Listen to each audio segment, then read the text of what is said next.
Good sex is important, but too many women lack access to it. For the past several days, whenever someone has asked what I'm working on right now for my next video, I've taken a deep breath, looked them in the eye, and replied, female pleasure. There have been many uncomfortable pauses. As a culture, we are more sex positive than ever.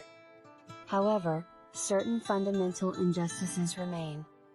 Women's bodies continue to be policed, sex education is still poor, and discussing sex still has taboo.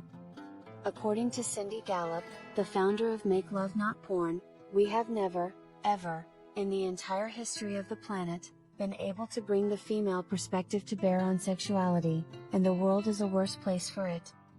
According to Jennifer Wider, MD, a women's health expert and spokesperson for the sexual wellness company KY, female pleasure is considered less of a concern. The first comprehensive mapping of female pleasure in the brain didn't happen until 2011, decades after the scientific study of men's sexual pleasure.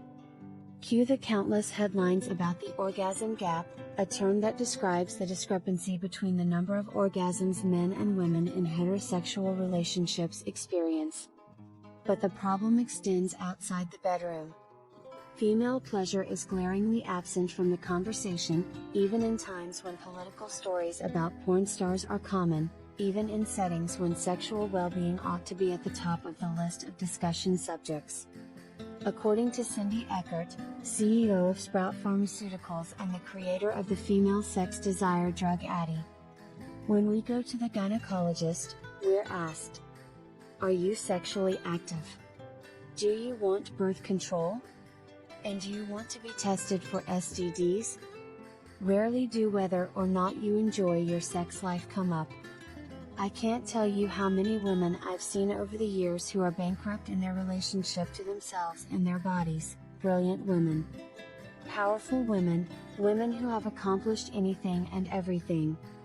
The stigmas surrounding women and sex, especially good sex, are pervasive and deeply ingrained. As a result, the very definition of good sex is distorted by exaggerated depictions of women on television and in movies, who frequently orgasm seductively in just 5 seconds of penetration. The true definition of excellent sex, according to Gallup, is both simpler and also far more complicated. Good sex is sex that makes you feel amazing. I don't mean in the sense of, oh, you just had a phenomenal orgasm and you feel great about that. I'm referring to experiencing complete self-acceptance as a sexual being. Feeling completely at ease with how you express yourself sexually, and feeling welcomed in every way. As a result, you should feel fantastic about sex and all of its manifestations.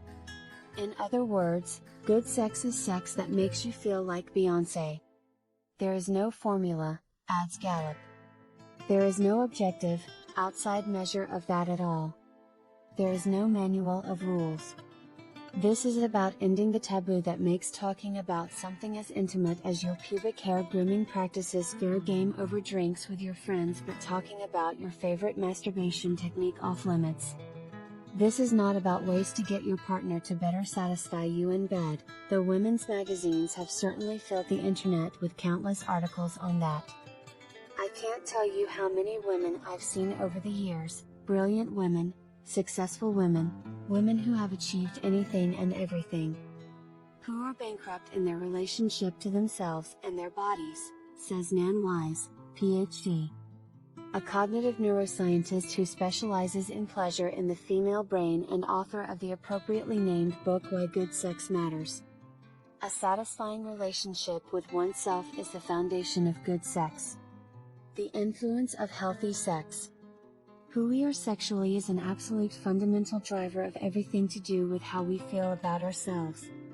How we feel about other people, our relationships, our life, and our happiness, echoes Gallup. I think as we become educated consumers of our bodies, we become better citizens. More connected, more powerful, more empowered, says Wise. When I think about total health for a woman, I always think about the physical, the mental, and the sexual, says the author. Because there is a vast array of health advantages to having sex, from preventing sadness and anxiety to relieving stress to lowering your risk of developing conditions like heart disease and diabetes, adds Dr. Whiter. It's about women taking control. The core is being able to access our pleasure as owners of our sexuality, rather than as objects. More oxygen to the brain increases cognitive function. One 2017 study even suggests that higher amounts of sexual activity can help safeguard your cognitive functioning as you age. According to her research, sexual pleasure lights up your brain, literally flooding it with oxygen. There is so much pressure on women in our society. So much pressure to look a certain way, to be a specific weight. This power pleasure has to modify our relationship to our bodies is extremely real. Owning your pleasure, both by prioritizing it for yourself and by demanding it from partners, can flip that narrative.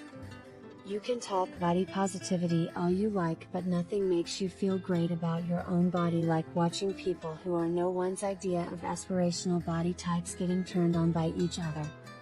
Desiring each other, and having a bloody good time with each other, says Whiter. Overcoming the sex stigma.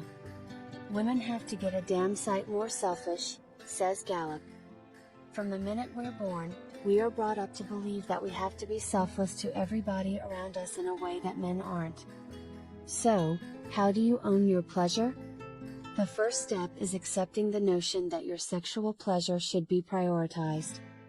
Everyone in your vicinity is affected when you become conceited and indulge your selfishness.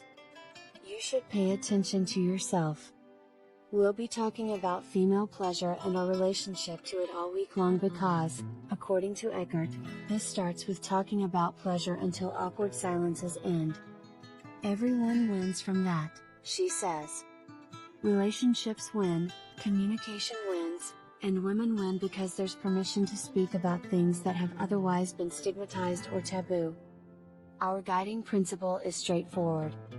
Possessing control over your sexual well-being and pleasure is strength.